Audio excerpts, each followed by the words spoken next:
Good evening বন্ধুরা, আমি মো আর মো অফিসিয়ালসে তোমাদের সবাইকে ওয়েলকাম জানাই। এখন সন্ধ্যাবেলা আমি চা বানাতে চলে এসেছি আমার জন্য। আর চাটা কিন্তু আমার একটা আলাদাই ভালোবাসার জায়গা। সারাদিন জানো তো বন্ধুরা, সারাদিন যদি আমি ভাত না খেয়ে থাকি আমার কষ্ট হয় না, কিন্তু এই সন্ধ্যাবেলা যদি আমি একদিন চা না খাই তবে আমার অনেকটা কষ্ট হয়, কেন জানি না। আগে কিন্তু আমি এত চা খেতে ভালোবাসতাম না, চা খেলে খেলাম, না খেলে না খেলাম।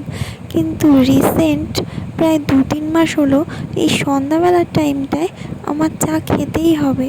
যদি না খাই আমার মাথা যন্ত্রণা হয়, কেমন একটা লাগে। চা খাওয়ার পর আবার সব ঠিক হয়ে যায়।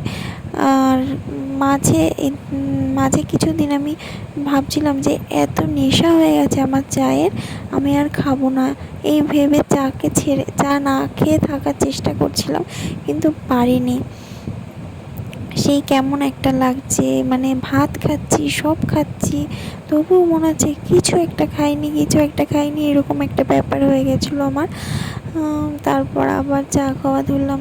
আর হ্যাঁ, আমি এই লিকুইড দুধের চাটা খাই, তবে একটু জল দেবো না চায়ে, এরকমভাবে গাঢ় দুধ দিয়ে চা বানিয়ে খাই। জানি শরীরের অনেক প্রবলেম হয়।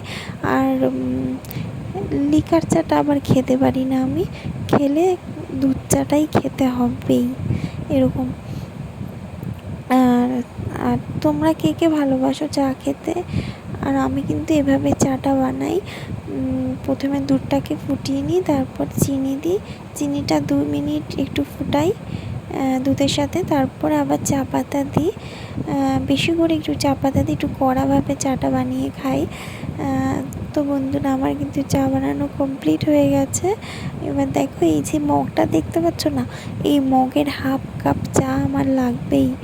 এই হাফ কাপ চা আমি খাই প্রত্যেক দিন সন্ধ্যাবেলা, তারপরে আমার ভালো লাগে।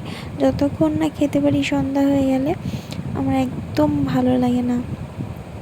তারপর দেখো, আমি চা আর একটা হ্যাপি বিস্কুটের প্যাকেট নিয়ে চলে এসেছি ঘরে।